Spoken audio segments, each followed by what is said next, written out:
Senli menghela napas lega dan dengan cepat maju mengelilinginya. Dengan lembut dia berkata, syukurlah kau kembali hidup-hidup. Kami semua sangat khawatir. Mata biru Laide dilapisi es, suaranya terdengar sangat dingin dan berat. Apa yang sebenarnya terjadi? Siapa yang mau mencelakaimu? Sentang menghela napas. Masalah ini agak rumit, aku juga belum paham sepenuhnya. Nanti setelah pulang kita bicarakan lagi. Setelah memastikan Sentang selamat, keempat suami itu baru menyadari ada orang lain yang ikut keluar. Sue Yingzu pingsan tak sadarkan diri di sana, tubuhnya penuh luka. Ekspresi keempat suami itu berbeda-beda. Mereka tadi melihat Sue Yingzu ikut menerobos masuk ke dalam ruang. Awalnya mereka mengira Sue Yingzu masuk untuk membunuh Sentang, tapi ternyata tidak begitu. Dengan kekuatan Sentang, mustahil bisa melukai Sue Yingzu sampai begini. Selain itu, mereka semua dengan tajam menyadari bahwa setelah keluar dari ruang itu, kekuatan Sue Yingzu justru meningkat. Tadinya dia berada di tingkat 8 puncak, sekarang sudah naik ke tingkat 9.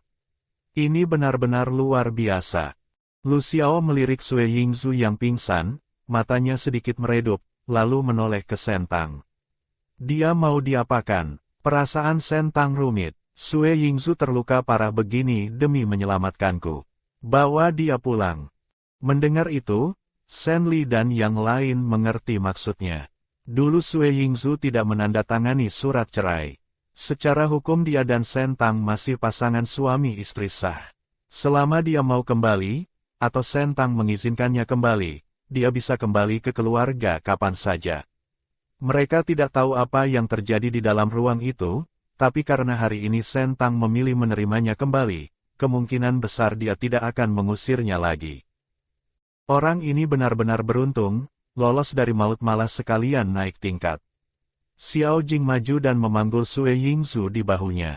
Hatinya agak kesal, bagaimanapun juga, semakin banyak biksu semakin sedikit buburnya.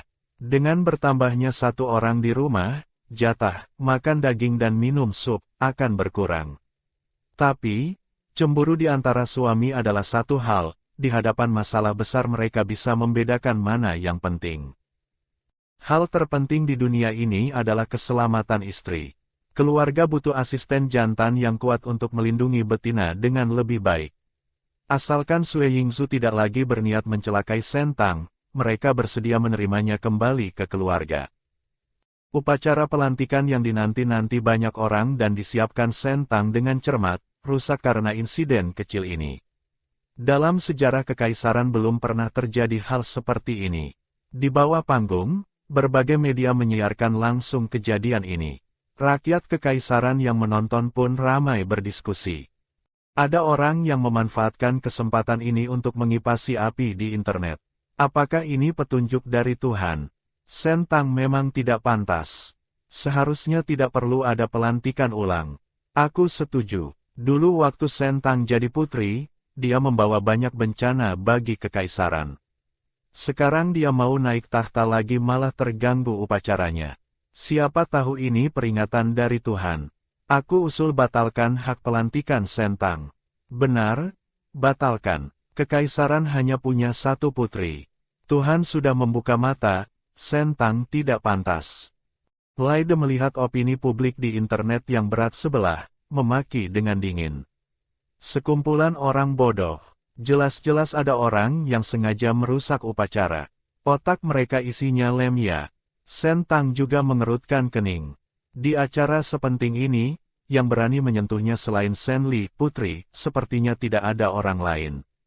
Meskipun kali ini gagal membunuhnya, ini juga kesempatan bagus untuk menyebarkan rumor. Mana mungkin mereka melepaskannya? Tidak usah pedulikan mereka, ayo kita pergi. Xiao Jing melindungi bahu Sentang, membelah kerumunan.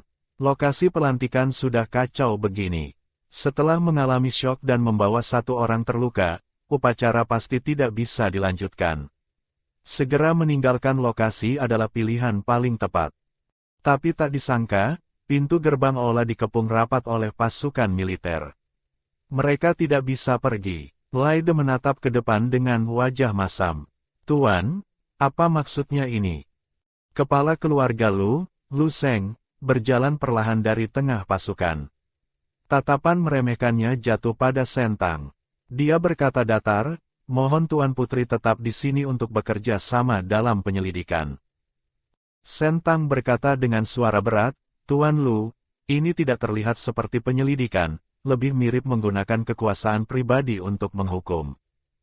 Tuan Putri berlebihan, saya juga demi keamanan Anda. Lokasi perlu ditutup, mohon pengertiannya. Sambil bicara Lu Sheng melirik Lu Xiao, menahan amarah dalam hati, lalu berkata dingin, tapi saya datang kali ini memang ada satu permintaan. Tanpa menunggu Sentang bertanya, dia langsung mengeluarkan selembar surat perjanjian cerai. Mohon Tuan Putri bercerai dengan anak saya. Asal Anda tanda tangani surat ini hari ini, saya akan membiarkan Anda pergi. Dan saya janji akan berusaha sekuat tenaga menyelidiki kasus ini untuk membuktikan Anda tidak bersalah. Sentang menatap pasukan di belakang Lu Sheng, hatinya dingin. Ini jelas ancaman. Terakhir kali pulang ke rumah aku sudah bilang dengan jelas. Ayah, perlu aku ulangi lagi di depan umum. Lu Xiao melangkah maju berkonfrontasi dengan Lu Sheng. Suaranya rendah dan dingin, aura wibawanya sama sekali tidak kalah dari kepala keluarga Lu saat ini. Wajah Lu Sheng memucat karena marah. Anak durhaka, mundur kau, masalah hari ini tidak butuh campur tanganmu. Aku juga demi kepentingan keluarga. Tidak ada aturan jantan menceraikan betina secara sepihak. Kalau aku memulai preseden ini, bagaimana keluarga bangsawan lain akan membicarakan keluarga Lu di belakang? Lu Xiao membalas, kau kepala keluarga atau aku kepala keluarga?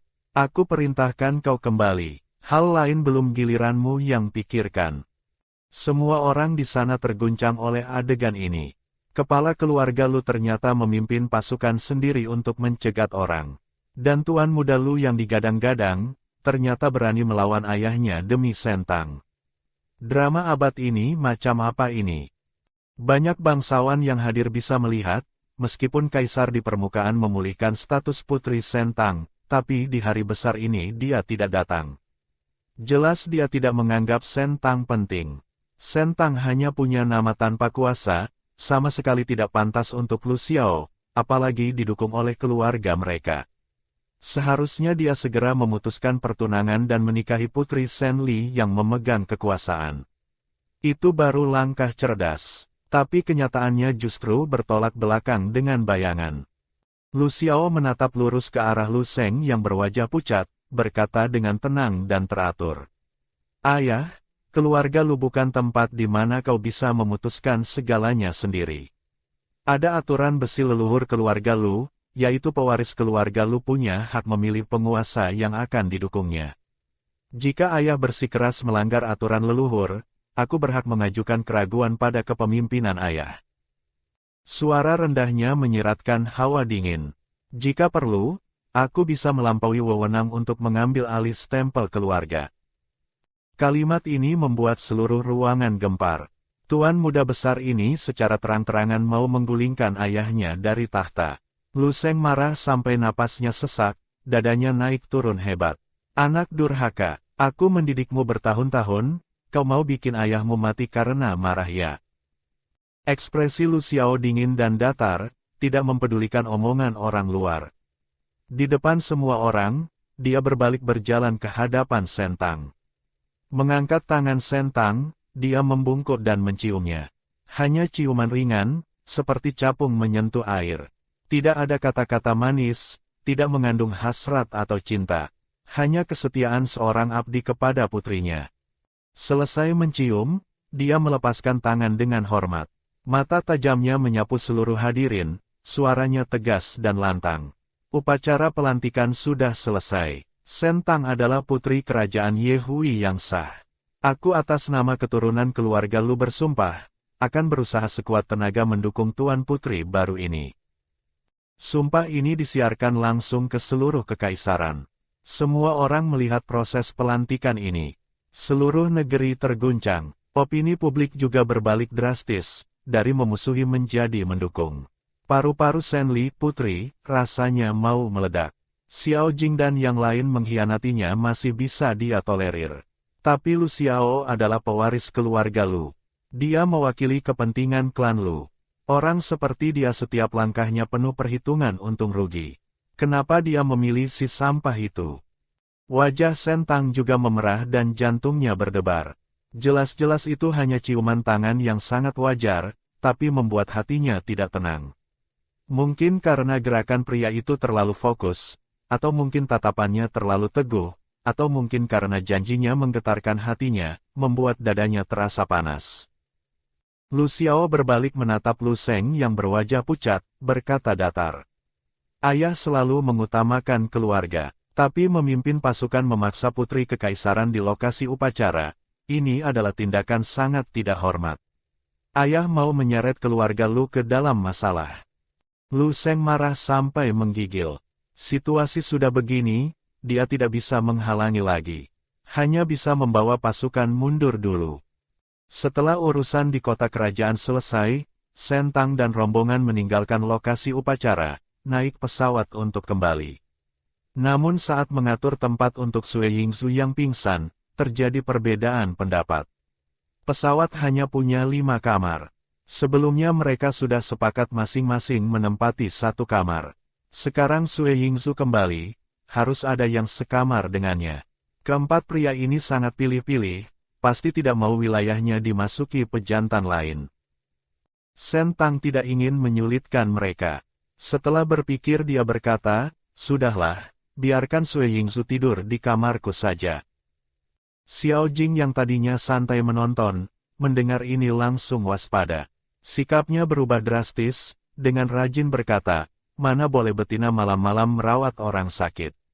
Tidak apa-apa, bawa dia ke kamarku saja. Aku tangkas dan rajin, pintar merawat orang kok.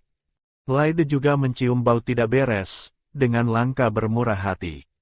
Boleh juga dia tidur di kamarku. Lagi pula kami ras duyung biasanya tidur di betap.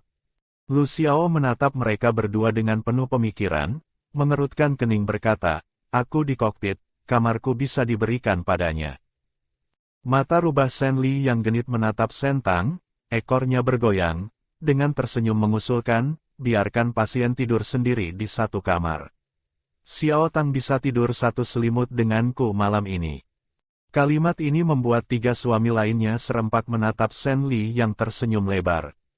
Rubah licik ini benar-benar penuh tipu muslihat. Mereka tidak terpikir cara ini. Sentang mendengar perdebatan para suami yang masing-masing punya agenda sendiri, memijat keningnya pusing. Sudahlah, kalian istirahat saja yang baik. Biarkan Sue Yingzu tidur di kamarku. Kebetulan aku jadi gampang mengobati lukanya. Laide dan yang lain mendengar itu merasa agak cemburu, tapi tidak banyak bicara. Bagaimanapun Sue Yingzu terluka demi menyelamatkannya. Kesembuhan pasien yang utama. Sayang sekali mereka belum pernah tidur di kamar Sentang. Ular ini langsung masuk ke sarang, posisinya di hati Sentang pasti naik drastis. Bisa dibilang musibah membawa berkah.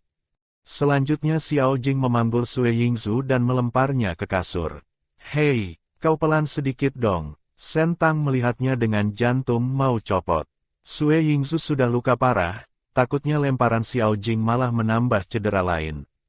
Xiao Jing dengan santai berkata, tenang saja, manusia hewan tingkat 9 itu kulitnya tebal dagingnya keras. Begini saja rasanya kayak digaruk gatal. Setelah Xiao Jing dan yang lain pergi, Sentang segera mengobati Sue Yingzu. Tapi di perjalanan 2-3 hari berlalu, Sue Yingzu masih koma belum sadar. Sentang bertanya cemas pada sistem di benaknya. Aku sudah mengobatinya. Sudah lewat selama ini kenapa belum sadar? Tuan rumah, saya juga kurang tahu. Mungkin karena energinya terkuras habis saat bertarung, waktu pemulihannya butuh lebih lama. Perkiraan sebentar lagi sadar. Sesampainya di rumah, Sentang menyuruh Xiao Jing membereskan 1 kamar untuk menempatkan Sue Yingzu. Xiao Jing dengan licik membereskan kamar paling terpencil, paling jauh dari kamar Sentang. Sentang melihat niat macan bau itu, sudut bibirnya berkedut, tapi malas menegurnya. Setelah makan malam, Sentang tidak kembali ke kamar, melainkan berbelok ke kamar Lu Xiao. Ada hal yang tidak bisa ditunda lagi, dia harus memastikannya sendiri. Sentang berdiri di pintu mengetuk. Lu Xiao, kau sudah tidur. Dari dalam segera terdengar suara rendah dan magnetis pria itu. Masuk. Sentang membuka pintu masuk, mendapati Lu Xiao sedang duduk di meja kerja memproses dokumen. Aura Lu Xiao sangat berbeda dari suami lainnya. Dia biasanya perhatian, tapi menyembunyikan jarak. Bertahun-tahun hidup bersama, saat berduaan dengan Lu Xiao, Sentang masih merasa sedikit segan. Maaf malam-malam mengganggu, tapi aku ada hal yang mau kutanyakan padamu. Ini pertama kalinya kau mencariku secara pribadi. Lu Xiao meletakkan dokumen, tatapan dalamnya jatuh pada Sentang. Sentang entah kenapa mendengar makna lain dari ucapan itu, tapi dia tidak memikirkannya lebih jauh. Kau biasanya sibuk, aku juga tidak enak mengganggu. Terhadap istri, meluangkan waktu menemani adalah kewajiban suami. Anda mau mencariku bisa kapan saja. Dia bertanya dengan sopan, tidak tahu Tuan Putri mencari saya hari ini ada urusan apa. Sentang terdiam sejenak. Ucapanmu di upacara waktu itu, apakah itu isi hatimu yang sebenarnya? Keturunan keluarga Lu hanya akan setia pada satu orang. Aku, Lu Xiao, seumur hidup hanya akan melayani satu Tuan Putri. Tidak ada kata pengkhianatan dalam kamusku. Sentang sudah baca novel aslinya, tahu kesetiaan keluarga Lu. Dalam sejarah kekaisaran, setiap ratu naik tahta pasti akan menikah dengan pewaris keluarga Lu yang paling berbakat. Ini sudah jadi tradisi tak tertulis di kekaisaran. Setiap kepala keluarga Lu akan mengorbankan segalanya untuk mendukung Tuan Putri naik tahta, menjadi perisai terkuat dan tombak tertajam baginya. Tapi di novel aslinya, kehormatan ini bukan milik Sentang. Lu Xiao setia pada pemeran utama wanita, Sen Li Putri. Sentang menghela napas pelan. Aku tahu kesetiaan keluarga Lu. Aku juga mengerti niat baik Tuan Besar Lu. Di mata siapapun, aku bukan pilihan terbaikmu. Bahkan dalam bayanganku, cepat atau lambat kau akan mengajukan cerai padaku. Lu Xiao menatapnya lekat-lekat, berkata serius. Aturan leluhur keluarga Lu, hanya ada mati ditinggal pasangan, tidak ada perceraian. Sentang terdiam 1000 bahasa, tenggorokannya terasa kering. Lu Xiao tiba-tiba berdiri, berjalan ke depannya. Dia mengangkat tangan menyelipkan sehelai rambut lembut Sentang ke belakang telinga, lalu mendekatkan wajahnya mencium rambut itu. Sentang kaget dengan tindakan tiba-tiba pria itu, secara refleks mundur selangkah hingga punggungnya menabrak pintu yang tertutup. Lu Xiao menumpukan satu tangan di pintu, sedikit menunduk. Melihat wajah Sentang yang agak panik, bibirnya menyunggingkan senyum tipis. Suaranya rendah. Tuan Putri khawatir aku pergi, jangan-jangan karena status suami istri kita selama ini hanya nama tanpa hubungan nyata. Mata Sentang membelalak, hatinya terguncang hebat. Bukan itu maksudku. Lu Xiao menunduk menatapnya, suaranya serius. Tuan Putri tidak perlu tegang. Semua mata pelajaran yang kupelajari nilainya sempurna. Apa? Sentang sesaat tidak mengerti maksud ucapannya. Anak-anak bangsawan akan mempelajari kurikulum yang diajarkan tetua klan. Pelajaran pertama setelah dewasa adalah tentang melayani calon istri.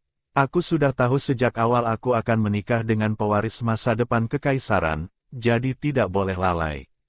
Karena itu, untuk mata pelajaran melayani istri, nilaiku sempurna. Mengerti, Sentang kali ini tidak tahan lagi. Dia tergagap, aku tiba-tiba ingat masih ada urusan lain. Tidak mengganggumu lagi, kau lanjut kerja saja. Selesai bicara dia berbalik membuka pintu dan kabur. Mata Lu Xiao menggelap, dia tidak mengejar. Pikirnya mungkin dia menakuti Sentang. Tapi ular itu juga sudah kembali. Lu Xiao tiba-tiba merasa dia tidak bisa menunggu lebih lama lagi. Setelah keluar dari kamar Lu Xiao, jantung Sentang masih berdetak kencang. Dia tidak menyangka Lu Xiao akan bicara seperti itu. Dia kira hubungan mereka seumur hidup hanya akan murni seperti teman sekamar. Pikir-pikir lagi, Sepertinya baru setelah kembali dari upacara kali ini sikap Lu Xiao berubah drastis. Shen Tang sangat tahu dia bukan menyukainya. Lebih tepatnya Lu Xiao sama sekali tidak peduli soal cinta. Dulu mereka juga suami istri, tapi karena gelarnya dicabut, dan pewaris keluarga Lu tidak mungkin melayani rakyat jelata, mereka diam-diam sepakat tidak membahas hal itu. Punya nama tanpa hubungan nyata pun dia tidak peduli. Malam ini sifat Lu Xiao tiba-tiba berubah drastis hanya karena dia kembali jadi putri. Situasi sekarang berbeda. Dia adalah tuan putri yang memenuhi kriteria Lu Xiao dan layak didukung, sesuai dengan kriteria pasangannya. Jadi dia ingin memperkuat hubungan pernikahan mereka lebih jauh. Tapi Shen Tang malah panik. Dia benar-benar tidak bisa membayangkan berduaan dengan pria dingin dan pendiam seperti itu. Dia menepuk kepala, berusaha tidak memikirkan hal itu. Langkah kakinya berbelok ke kamar Sue Yingsu. Hasilnya dia melihat Sue Yingsu masih pingsan di kasur. Shen Tang mengambil kursi duduk di tepi meja, hatinya rumit. Di benaknya terbayang adegan Sue Yingsu berkali-kali ingin membunuhnya dulu, tapi di sisi lain teringat bayangan dia terluka parah demi menyelamatkannya di ruang dimensi. Ditambah lagi kenangan setengah bulan bersama ular kecil yang menyedihkan di ilusi mental. Sesaat hatinya kacau, tidak bisa menebak isi hati pria ini. Sistem mengamati fluktuasi emosi tuan rumah, mencoba membujuk. Tuan rumah, benar-benar tidak mau menjadikan Sue Yingsu target penaklukan lagi. Shen Tang tampak ragu. Sue Yingsu menyelamatkan nyawanya, bisa dibilang impas dengan kejahatannya dulu. Lagi pula sekarang dia tidak merasakan niat membunuh darinya. Bukan tidak mungkin memulihkan hubungan pasangan dengannya. Tapi untuk mengikat kembali hubungan penaklukan. Shen Tang masih ragu. Ular putih kecil di ilusi sangat penurut dan imut, tapi bagaimanapun beda dengan aslinya. Sistem melihat dia ragu tapi tidak menolak langsung, berarti masih ada kemungkinan. Seperti mak comblang, sistem membujuk makin gencar. Waktu tidak menunggu, tuan rumah. Kalau lewat kesempatan ini tidak ada lagi. Di sisi lain pemeran utama wanita Shen Li, putri, sudah siap-siap merebutnya. Dia sekarang manusia hewan tingkat 9. Jika tuan rumah bisa merekrutnya, akan jadi bantuan besar. Kalau dia berdiri di pihak lawan, itu ancaman besar. Mendengar sistem bicara begitu, Shen Tang merasa takut. Tidak bisa, tidak bisa. Biarpun tidak bisa jadi teman, Sue Yingsu tidak boleh jadi musuh. Sistem membujuk panjang lebar sampai akhirnya Shen Tang menurunkan kewaspadaan dan memutuskan memberi Sue Yingsu satu kesempatan lagi. Tanpa sadar Shen Tang tertidur di meja. Saat itu pria di kasur perlahan membuka matanya. Saat melihat kamar asing, matanya menunjukkan kebingungan sesaat. Dia bangun, menunduk melihat tubuhnya, mendapati semua lukanya sudah sembuh. Di telinganya terdengar suara napas lembut. Sue Yingsu menoleh melihat Shen Tang yang tidur telungkup di meja. Pupil perak ungunya menyusut, samar-samar mengira dia masih bermimpi. Adegan ini perlahan menyatu dengan ingatan tambahan di kepalanya. Benar, ingatan aslinya mengalami penyimpangan. Ingatan paling menyakitkannya berubah menjadi ingatan paling indah dan tak terlupakan dalam hidupnya. Sue Yingsu tahu itu Shen Tang melakukan penenangan mental tingkat dalam padanya, mengubah sebagian ingatan masa lalunya. Karena dia tahu betul betina yang dulu tidak punya kemampuan penyembuhan. Tapi betina lembut dalam ingatannya itu punya. Sue Yingsu tahu ingatan itu palsu. Tapi jika ilusi itu cukup indah, dia bersedia mempercayainya sebagai kenyataan. Dan ingatan lain tentang disiksa di ruang bawah tanah, anggap saja itu mimpi buruk. Untungnya dia bangun tepat waktu dari mimpi buruk itu. Masa lalu bagai asap, ingatan buruk itu akan dibuang, yang tersisa di lubuk hati terdalam adalah ingatan indah itu. Sue Yingsu mengerutkan kening. Dia ingin melakukan sesuatu, tapi tiba-tiba merasakan keanehan di tubuhnya. Alisnya berkerut rapat, dahi berkeringat dingin, tapi dia menahan suara. Menahan sakit yang menyerang tubuh, dia turun dari kasur, memindahkan Shen Tang ke kasur dan menyelimutinya, lalu berubah ke wujud asli dan keluar lewat jendela. Saat Sentang bangun tengah malam dan sadar dia tidur di kasur, dia tersentak kaget. Aneh, dia jelas-jelas ingat tidur di meja. Jangan-jangan dia tidur sambil berjalan. Tiba-tiba dia teringat sesuatu, buru-buru menoleh dan mendapati pria di kasur sudah hilang. Sue Yingzu sudah sadar dan memindahkannya ke kasur. Tapi orangnya kemana? Sentang punya firasat buruk. Dia baru sembuh dari luka parah. Malam-malam tidak tidur malah keluyuran mau apa. Sentang merasa ular ini menyembunyikan sesuatu darinya. Awalnya tidak mau ikut campur, tapi dia sangat penasaran. Dia minta perkiraan lokasi pada sistem lalu keluar mencari. Hampir 1 jam dia mencari, baru menemukan sosok Sue Yingzu di tepi sungai kecil di luar kota. Hanya saja suaranya terdengar menahan sakit.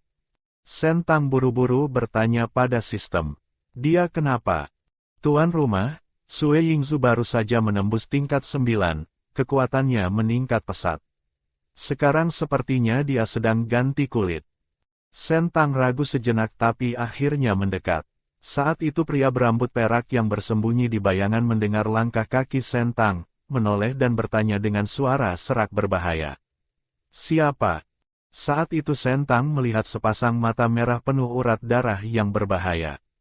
Hanya saja permukaan matanya seperti tertutup selaput tipis, terlihat agak buram. Yang lebih mengejutkan adalah kulit Sue Yingzu yang biasanya putih seperti giok, kini kendur seperti kulit pohon tua dan sedang mengelupas. Pemandangannya sangat mengerikan dan aneh. Sentang kaget setengah mati melihatnya. Melihat itu Sentang, pupil mata Sue Yingzu menyusut. Hampir seketika dia berubah kembali ke wujud asli, mengeluarkan geraman marah berbahaya. Siapa yang suruh kau ke sini? Cepat pulang. Suara pria itu dingin menusuk tulang. Sentang tersadar dari kagetnya. Untung dia tahu Sue Yingzu yang sekarang tidak akan menyakitinya lagi. Dia berkata lembut, maaf, aku tidak sengaja melihat ini. Tengah malam aku bangun lihat kau tidak ada, aku khawatir jadi mencari ke sini. Perlu aku lakukan penenangan mental. Mungkin bisa lebih enak. Ular putih itu tidak bicara, sepertinya ragu. Tidak ditolak, Sentang lega. Dia berlari kecil mendekat. Tidak hati-hati dia tidak melihat genangan air di bawah kaki, hampir terpeleset. Untung ekor ular yang dingin tepat waktu melilit pinggangnya, menariknya ke sisi ular putih. Kau tidak takut padaku lagi. Suara ular putih melambat, tapi sepertinya masih menyembunyikan kekhawatiran. Sentang menelan ludah, mengangkat tangan mengelus pelan ekor ular yang sedang ganti kulit di pinggangnya. Jujur dia berkata, asal kau tidak menyakitiku, aku tidak takut apa-apa. Sentang memanfaatkan jarak dekat ini, telapak tangannya segera mengeluarkan kekuatan spiritual untuk menenangkannya. Perlahan Sue Yingzu kembali agak sadar. Dia menatap betina yang dikuasainya dengan posesif dalam pelukan, menekan paksa hasrat di hatinya. Ekornya mengibas, mengirim Sentang ke balik pohon besar agak jauh. Kau jangan ke sini dulu.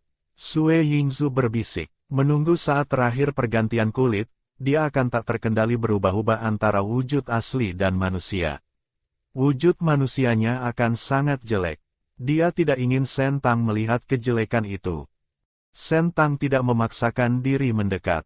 Antar orang memang harus ada batasan. Tapi dia juga tidak pergi, hanya berkata pelan, aku di dekat sini. Kalau butuh bantuan panggil saja aku kapan saja. Waktu berlalu entah berapa lama. Kedua pihak hening tidak bicara lagi. Dalam kesadaran yang kabur, Sue Yingzu teringat mimpi buruknya. Dulu Tuan Putri itu baru membawanya ke istana beberapa hari, belum sepenuhnya menunjukkan sifat aslinya yang memaki dan memukulnya. Awal penyiksaan itu sebenarnya terjadi setengah bulan setelah dia masuk istana. Saat dia ganti kulit, tidak sengaja terlihat oleh betina itu. Wujud jelek itu membuat betina itu muntah di tempat. Setelah itu dia menyuruh orang mengurung, benda menjijikkan, ini di ruang bawah tanah, tidak diberi makan. Dia ingin menghambat pertumbuhannya dengan cara membuatnya kelaparan agar tidak ganti kulit lagi. Tapi Sentang yang sekarang, melihat wujud jeleknya yang terekspos, memang kaget dan takut, tapi tidak ada rasa jijik dan mual seperti melihat kotoran. Malah berinisiatif membantunya melakukan penenangan mental. Bahkan dia dengan lembut membelai tubuhnya yang rusak, menghiburnya dengan suara lembut. Sue Yingzu sejak kecil mengira wujudnya ini menjijikkan, tapi hari ini dia melihat rasa kasihan dan perhatian di mata Sentang. Sue Yingzu menoleh ke arah Sentang, matanya berkilat gelap. Dia tidak tahu kebaikannya kali ini justru membuatnya makin tidak puas. Kedepannya yang dia inginkan akan makin banyak. Dia, Sentang, tidak mengerti sifat ular. Sentang bersandar di pohon menunggu, lama-kelamaan tertidur. Saat itu ular putih yang selesai ganti kulit merayap dari tepi sungai. Tatapannya jatuh pada betina yang tidur di tanah. Tidur semalaman di sini besok pasti masuk angin. Dia segera menggunakan ekornya yang besar melilit tubuh Sentang, menariknya ke dalam pelukan. Sentang yang linglung begitu buka mata langsung berhadapan dengan kepala ular raksasa. Otaknya belum sadar, dia menjerit dulu. Mata ular putih itu memancarkan kekesalan. Dia menjulurkan lidah menjilat Sentang. Jangan-jangan demam sampai otaknya rusak. Sentang kemudian sadar itu Sue Yingzu. Tubuhnya yang tegang perlahan rileks. Dengan lembut dia bertanya, "Kau sudah selesai ganti kulit?" Ular putih bicara bahasa manusia. Detik berikutnya dia berubah menjadi wujud manusia, langsung membungkuk dan menggendongnya. Sentang memekik kaget. Terakhir kali mereka sedekat ini adalah saat dia mencekik lehernya mau membunuhnya. Sue Yingzu melihat kegelisahannya, matanya memancarkan emosi rumit. Dengan suara rendah dia berkata, "Terima kasih." Sentang tertegun. Sepertinya tidak menyangka seumur hidup ini bisa mendengar kata itu dari mulutnya. Segera matanya yang indah menyipit seperti bulan sabit, dengan senang berkata, "Tidak usah bilang terima kasih. Aku ini tuan putrimu, sudah kewajibanku menenangkanmu." Tenggorokan Sue Yingzu kering, tiba-tiba tidak tahu harus bicara apa. Sejak kecil yang dia terima hanya kejahatan, sehingga kelembutan ini terasa sangat asing baginya. Langit hampir terang. Sentang bersandar di dadanya, berkata pelan, "Ayo kita pulang." Adegan ini tumpang tindih dengan ilusi. Pupil mata Sue Yingzu menyusut. "Baik, kita pulang." Sepanjang jalan mereka tidak bicara lagi. Tapi dibandingkan dulu yang saling bunuh, adegan ini jauh lebih harmonis. Awalnya Sue Yingzu bisa sampai rumah dalam sekejap, tapi dia sengaja memperlambat langkah. Perjalanan pulang itu memakan waktu hampir 1 jam belum sampai. Sentang mengantuk berat di jalan, meringkuk di pelukannya dan perlahan tertidur.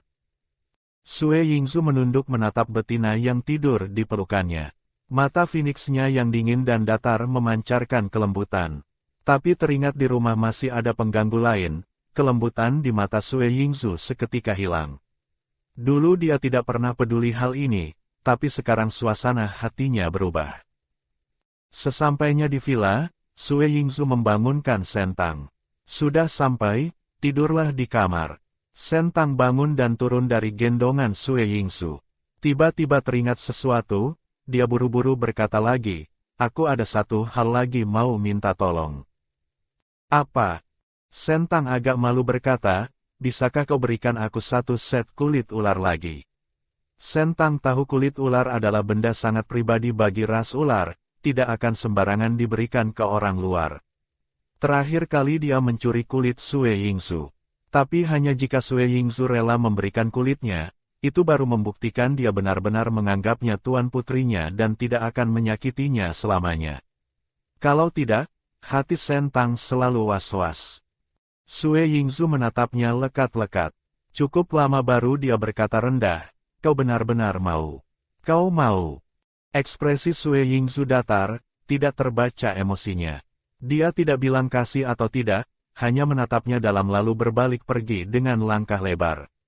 Sentang terpaku di tempat. Apa maksudnya? Baru merasa hubungan membaik, kenapa rasanya ular ini kembali ke sifat aslinya yang menyebalkan? Sentang dengan kesal mengadu pada sistem di benaknya. "Tuh kan, orang ini keras kepala. Kau selalu bilang aku mengabaikannya, jelas-jelas dia yang selalu mengabaikanku. Tuan rumah sabar, kulit ular kan benda paling pribadi bagi ular. Kalian baru saja baikan, mungkin dia belum terlalu percaya padamu. Pasti butuh pertimbangan.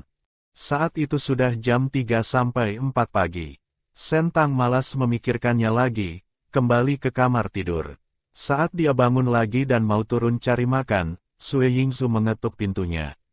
Terlihat dia menyerahkan tumpukan kulit ular padanya, berkata rendah, "Kau mau kan?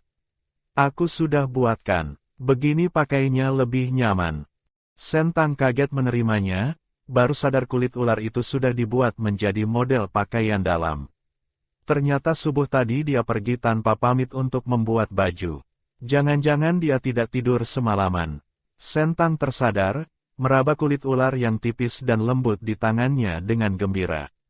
Kulit ini barang bagus, bisa menakuti makhluk mutasi di bawah tingkat 9. Kembali ke tanah tercemar nanti dia bisa jalan dengan sombong. Sue Yingzu melihat wajah gembiranya, matanya berkilat. Sentang baru mau mendongak bilang terima kasih, tiba-tiba dipeluk Sue Yingzu. Dia menunduk mendekat ke telinganya, berbisik pelan, "Kau bukan Sentang, kan?" Jantung Sentang berdegup kencang, jarinya gemetar. Dia menghindari tatapan menyelidik Sue Yingzu, menunduk menatap udara di belakangnya, pura-pura tidak dengar kalimat tadi. Peraturan pertama sistem adalah tidak boleh membongkar identitas penjelajah waktu, apalagi keberadaan sistem. Tapi Sentang juga sadar sifatnya beda jauh dengan pemilik tubuh asli, cepat atau lambat tidak bisa disembunyikan. Sue Yingzu paling lama bersama pemilik tubuh asli. Dia hari ini langsung bertanya, pasti dalam hati sudah punya jawaban. Keduanya diam. Sue Yingzu tidak bertanya lagi. "Aku mengerti, maaf soal 2 kali itu." Entah kenapa hidung Sentang terasa perih. Hatinya rumit. Dia mendongak menatap mata perak ungu pria itu yang redup. "Sebenarnya dipikir-pikir bukan sepenuhnya salahmu. Belakangan aku tahu masa kecilmu di ilusi mental. Kau benci aku itu wajar." Sentang menatap matanya, tersenyum lega. "Toh aku tidak apa-apa. Lagi pula kau juga menyelamatkanku. Anggap saja kita impas. Hal lalu aku benar-benar sudah lupakan." Selanjutnya Sentang mengatupkan bibir, bertanya hati-hati, "Tapi bagaimanapun yang menyiksamu adalah aku pemilik tubuh asli. Penyiksaan puluhan tahun itu, apa kau benar-benar bisa melupakannya sepenuhnya?" Tapi jawaban yang dia terima adalah ciuman. Sue Yingzu menggunakan tindakan untuk memberitahu isi hatinya. Saat itu sistem tertawa, "Hehe, tuan rumah puaskan sekarang. Kulit ular sudah dikasih," dia juga bilang sendiri tidak peduli. Jadi mau mengikat kembali Sue Yingzu sebagai target penaklukan tidak? Sentang mengangguk. "Ikat kembali." Ding, selamat tuan rumah mengikat kembali Sue Yingzu sebagai target penaklukan. Memperbarui tingkat kesukaan Sue Yingzu untuk tuan rumah. Detik berikutnya sistem berteriak kaget. "Selamat tuan rumah. Tingkat kesukaan Sue Yingzu sudah masuk tahap cinta mati."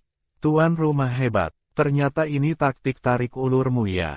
Tidak disangka setelah lepas ikatan begitu lama, malah tingkat kesukaan ular yang paling sulit ditaklukkan ini naik sampai cinta mati. Ini satu-satunya yang cinta mati, saat ini loh.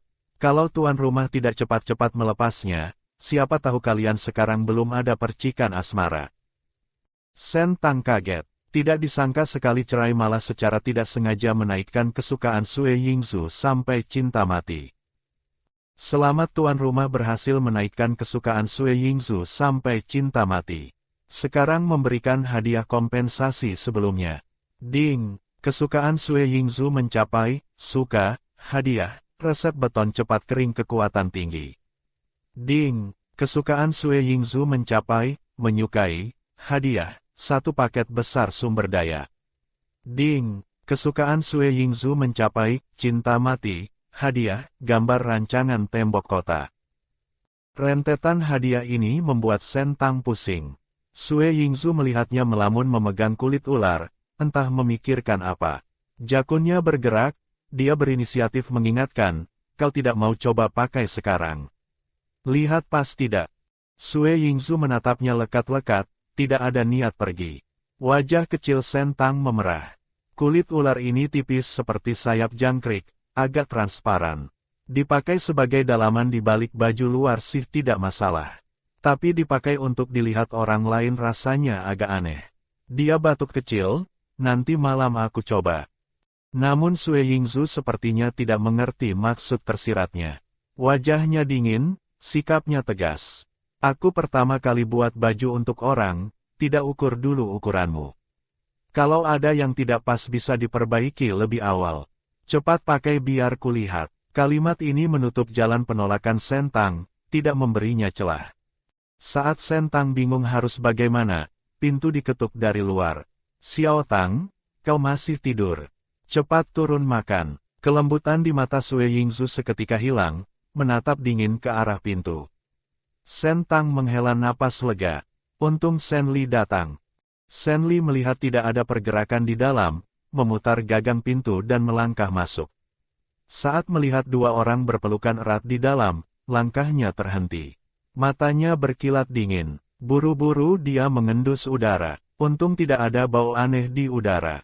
Sepertinya belum mulai sudah diganggu olehnya. Selanjutnya dia menatap Sue Yingzu sambil tersenyum tapi tidak tersenyum, mengusap dagunya berpikir. Aneh, seingatku masa estrus ular belum waktunya deh. Manusia ular itu baru saja menyatakan perasaannya pada gadis itu dan memberinya pakaian dalam ultra tipis yang terbuat dari kulit ularnya. Namun, saat dia ingin mendekat lebih jauh, suami rubah berekor 9, Sen Li, tiba-tiba membuka pintu dan masuk. Melihat mereka berpelukan erat, langkahnya terhenti, matanya berkilat dingin. Namun, dia segera mengabaikan tatapan membunuh Sue Yingzu dan menatap Sentang dengan senyum lebar. Sepertinya aku tidak mengganggu momen indah Xiao Tang, kan? Wajah Sentang memerah, dia buru-buru menghampiri Sen Li di pintu. Kau salah paham, dia cuma datang mengantarkan baju. Aku baru mau turun makan kok. Sen Li mengangguk seolah mengerti, merangkul pinggang Sentang, dan berbisik di telinganya sambil tersenyum. Benar, makan kenyang dulu baru punya tenaga buat melakukan hal lain. Sentang memelototi rubah licik yang senyumnya penuh tipu daya ini. Dia merasa rubah ini sedang menyindir secara halus. Sue Yingzu mengerutkan kening, berkata dengan suara rendah, kau makan dulu sana. Sen Li meliriknya datar. Masih punya sedikit hati nurani ternyata. Xiao Tang semalam suntuk membantumu melakukan penenangan, lalu seharian ini belum makan apa-apa. Tubuhnya bisa ambruk. Tatapan Sue Yingzu jatuh pada Sentang, samar-samar terlihat rasa bersalah. Dia sudah menunggu begitu lama, tidak keberatan menunggu beberapa hari lagi. Tapi mulutnya tetap tajam, tidak ada hubungannya denganmu. Melihat aroma mesiu mulai menyebar di antara dua jantan itu, Sentang tidak mau terseret ke dalam medan pertempuran. Dia buru-buru turun makan. Dalam hati dia bingung, bagaimana Sen Li tahu dia menyelinap keluar semalam. Jangan-jangan suami yang lain juga tahu. Setelah turun, Sentang menemukan 3 suami lainnya sudah duduk di meja makan. Suasananya agak aneh, berbeda dari biasanya. Ada tambahan 1 kursi di meja, tapi diletakkan paling pinggir, paling jauh dari tempat duduk Sentang biasanya. Xiao Jing menarik kursi untuknya, berkata lantang, cepat sini makan, duduk di sebelahku. Laide memanfaatkan kesempatan saat Sen Li naik memanggil orang untuk merebut kursinya dan duduk di sebelah kiri Sentang. Melihat Sentang baru bangun padahal sudah hampir siang, mata persiknya memancarkan makna tersembunyi. Lu Xiao melihat Sue Yingzu keluar dari kamar Sentang, wajahnya yang tampan dan dingin tetap tanpa ekspresi, tapi sendok sup di tangannya berhenti bergerak cukup lama. Para suami tentu tahu Sentang menyelinap keluar bersama Sue Yingzu semalam dan baru pulang subuh. Meskipun cuma melakukan penenangan mental, hati mereka tetap cemburu. Begitu Sentang duduk di samping Xiao Jing, dia langsung disodori bakpao daging yang masih mengepul. Bentuk bakpaunya miring dan jelek. Sentang menoleh ke Xiao Jing. Ini kau yang buat ya? Keahlian Lu Xiao tidak seburuk ini. Xiao Jing tersenyum malu, wajah tampannya agak memerah. Aku baru pertama kali buat, bentuknya agak jelek. Tapi coba rasanya, pasti enak. Hati Sentang terasa manis. Macan tutul ini dulu paling benci masuk dapur. Tidak disangka karena dia suka makan bakpao, Xiao Jing rela membuatnya sendiri. Melihat Sentang senang, ekor macan tutul Xiao Jing diam-diam melilit pinggangnya. Suaranya terdengar agak manja dan sedih. Malam ini giliran aku kan? Sentang mengangkat alis menatapnya. Pantas saja macan tutul ini hari ini rajin sekali, ternyata mau cari perhatian. Laide menepis ekor nakal Xiao Jing, berkata datar, siang bolong begini pegang-pegang, tidak sopan. Lalu Laide menarik ujung baju Sentang, berbisik dengan wajah merah, kau bukannya mau air mata. Yang kemarin kurangkan, malam ini aku bisa kasih lagi. Dulu Laide selalu penasaran kenapa Sentang sangat menginginkan air matanya saat berhubungan. Setelah melihat resep ramuan penekan, dia baru mengerti. Kalau mau kan tinggal bilang. Air mata begitu dia punya banyak.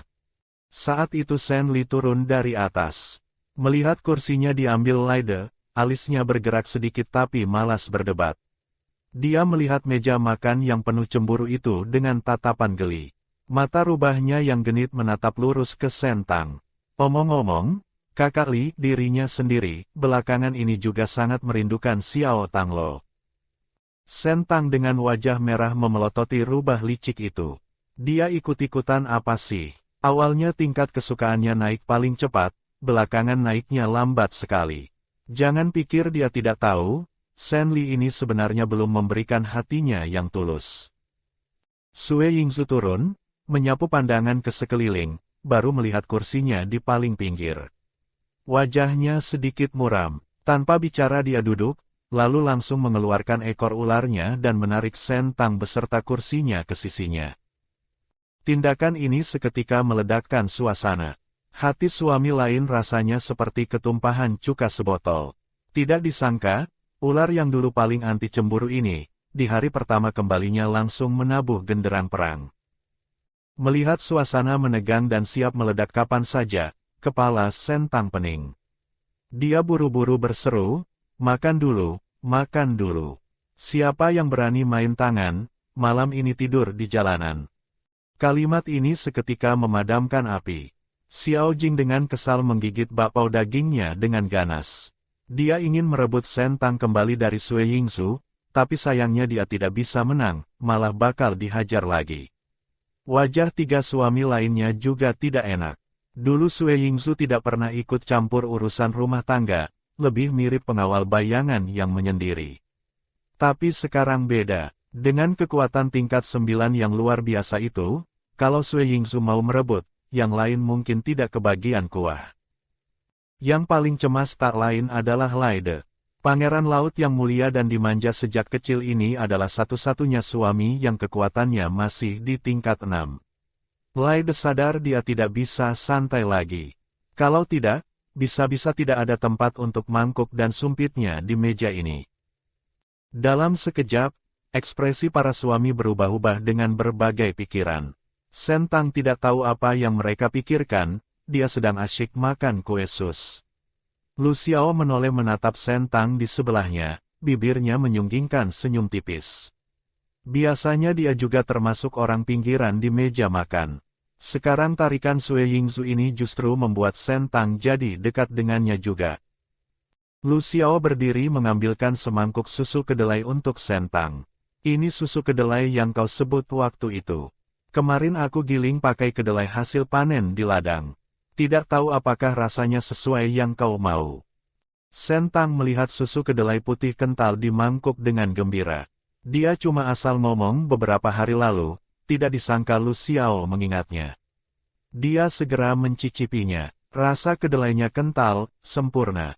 Enak sekali. Terima kasih ya. Kalau kau suka, besok aku buatkan lagi. Nanti kalau mau makan apa lagi, bilang saja padaku. Lu Xiao bicara pelan dan tenang, sepertinya tidak terpengaruh keributan di meja makan, hanya melakukan bagiannya dengan baik. Sentang baru mau memuji betapa baik dan jujurnya guru Lu Xiao. Detik berikutnya Lu Xiao berkata pelan, teori butuh praktik. Kalau aku melakukannya kurang baik, Tuan Putri bisa membimbingku langsung. Sentang seketika teringat ucapan Lu Xiao waktu itu tentang nilai pelajaran melayani istri. Dia baru minum seteguk susu kedelai hampir menyemburkannya. Keempat suami lainnya walau tidak paham kalimat itu, tapi melihat wajah Sentang yang merah padam dan malu, langsung merasa ada yang tidak beres. Dua orang ini pasti punya rahasia. Sen Li menyipitkan mata. Dulu dia kira elang ini paling polos, ternyata licik juga. Setelah makan, Sentang berniat pergi ke ladang. Tapi baru saja membuka pintu, terdengar suara, duar, kembang api meledak. Langit dipenuhi kembang api yang meletus sembarangan. Kepala Sentang berdenging. Dia kaget melihat sekeliling. Di depan pintu rumah tergelar karpet merah panjang. Banyak warga hewan berkumpul di dalam dan luar halaman. Melihat Sentang keluar, mereka bersorak serempak. Selamat datang kembali Tuan Putri. Sentang rasanya ingin menggali tanah saking malunya. Situasi macam apa ini? Laide saat itu berjalan ke sisinya, entah dari mana mengeluarkan mahkota bunga yang sudah dianyam dan memakaikannya di rambut Sentang. Xiao Jing dengan semangat membawa tabung konfeti, meletuskannya di atas kepala Sentang. Serpihan kertas warna-warni bertaburan di seluruh tubuh Sentang. Sentang segera menjewer telinga Xiao Jing, bertanya dengan gemas, ini sebenarnya ada apa? Kalian menyembunyikan apa dariku? Sebelum Xiao Jing menjawab, penguasa kota melangkah keluar dari kerumunan. Selamat Tuan Putri atas pemulihan gelarnya. Ini adalah pesta penyambutan yang kami siapkan untuk Anda. Sentang baru mengerti. Melihat warga yang bersorak di jalanan, hatinya terasa hangat. Dia tersenyum, terima kasih atas niat baik penguasa kota. Tidak perlu repot-repot begini. Apa yang Tuan Putri lakukan untuk warga kota selama ini, kami semua melihat dan mengingatnya. Sekarang Tuan Putri mendapatkan kembali kehormatan yang seharusnya, kami semua sangat senang. Tuan Putri pantas mendapatkan semua ini. Hidup Tuan Putri. Warga bersorak, petasan berbunyi di mana-mana. Tenggorokan Sentang tercekat, matanya berkaca-kaca, bingung harus bicara apa. Sejak dia datang ke sini, yang paling banyak dia dengar adalah makian dan fitnah. Sentang cuma orang biasa, mana mungkin tidak sedih. Tapi saat ini dia menuai begitu banyak cinta dan penghormatan tulus, membuatnya merasa semua usahanya berharga. Terima kasih semuanya sudah menyiapkan penyambutan ini. Hari ini aku sangat bahagia. Para suami melihat senyum lembut di wajahnya, hati mereka ikut senang. Dia pantas mendapatkan semua ini. Ding, tuan rumah, tingkat kesukaan para suami selama ini naik drastis. Memperbarui halaman tingkat kesukaan untuk tuan rumah.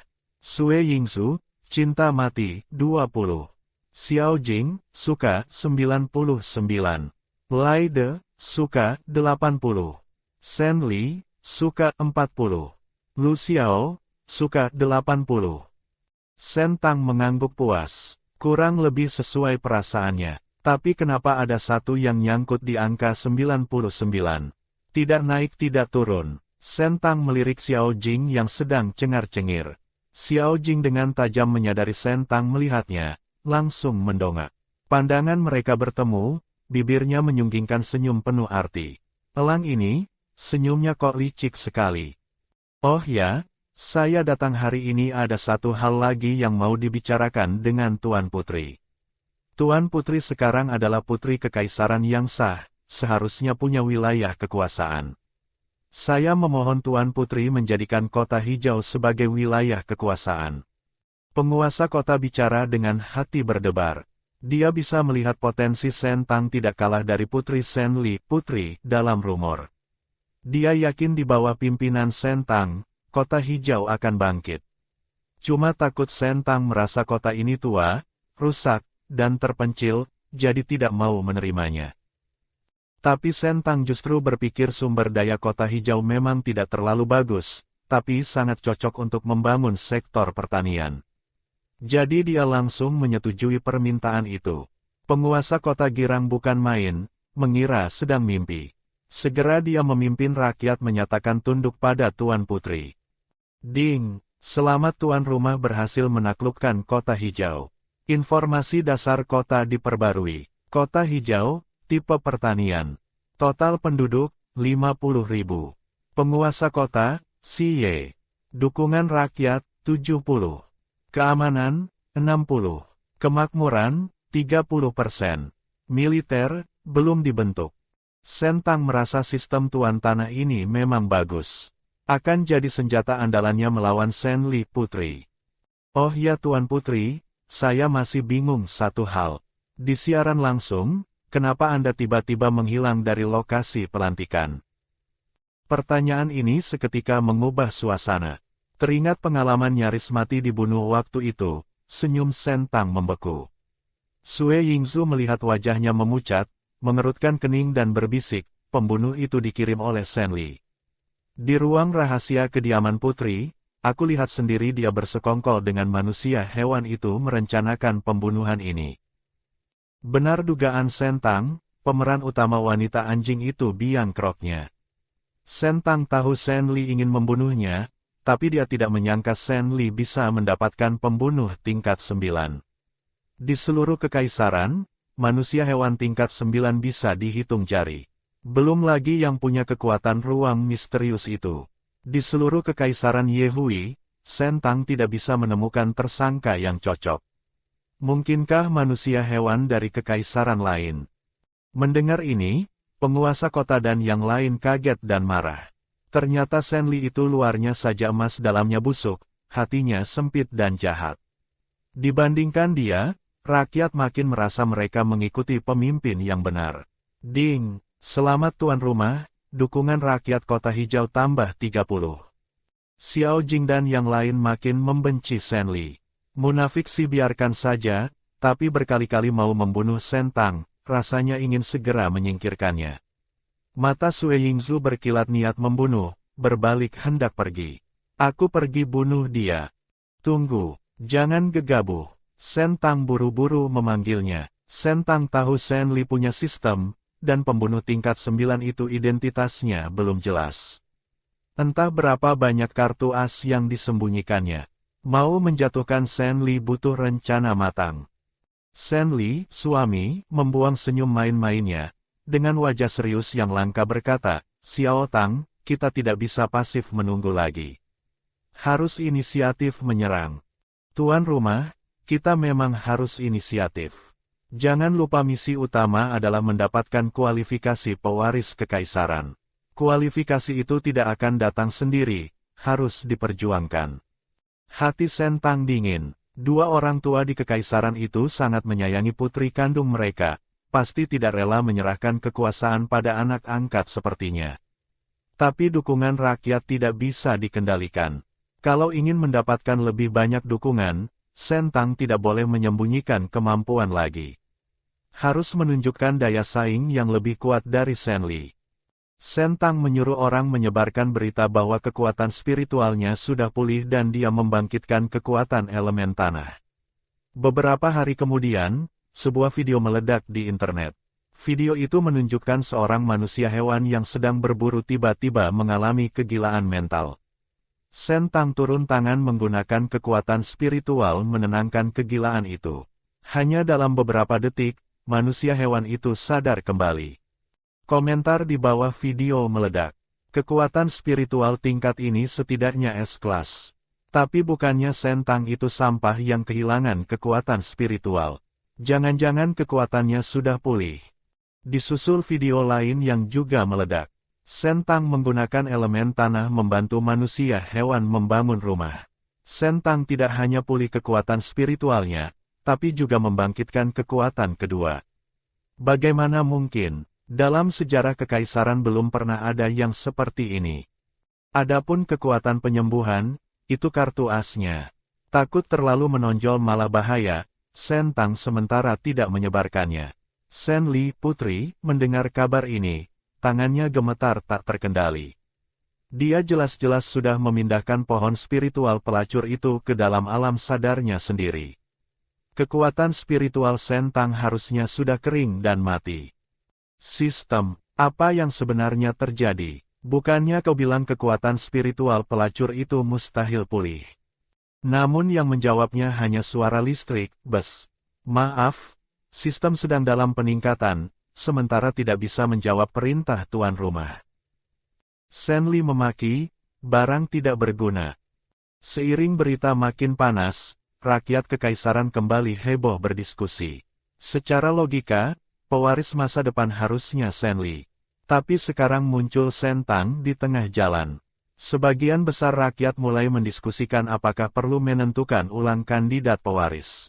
Kali ini bahkan kaisar tidak bisa diam saja. Terpaksa memanggil Sentang kembali ke istana untuk menghadiri rapat penting. Beberapa hari kemudian, di langit kota kerajaan, sebuah pesawat perak putih menembus awan dengan suara gemuruh petir. Warga kota mendengar suara dominan itu dan mendongak. Seorang manusia hewan senior yang berpengalaman mengenali pesawat itu. Itu pesawat legendaris yang hanya ada 3 unit di dunia. Harga jualnya hampir 2 miliar. Bahkan permaisuri pun tidak punya fasilitas semewah ini. Semua orang gempar, menebak-nebak siapa di dalam pesawat. Diiringi suara pendaratan yang menggelegar, pintu pesawat terbuka. Sentang menuruni tangga pesawat. Dia mengenakan gaun mewah, wajahnya cantik mempesona, auranya luar biasa dan bersinar. Hati-hati, Senli, suami, yang berdiri di samping memegang tangan Sentang menuntunnya turun. Saat Senli muncul, hampir semua mata betina di sana tertuju padanya, penuh kekaguman dan cinta. Berharap yang digandeng turun dari pesawat adalah diri mereka sendiri. Disusul Xiao Jing dengan seragam ketat hitam yang menonjolkan otot-ototnya yang indah dan kuat. Aura jantannya meledak-ledak, juga memancing teriakan histeris banyak betina. Dia mengikuti di belakang Sentang, hati-hati memegangi ujung gaun panjangnya agar tidak kena debu.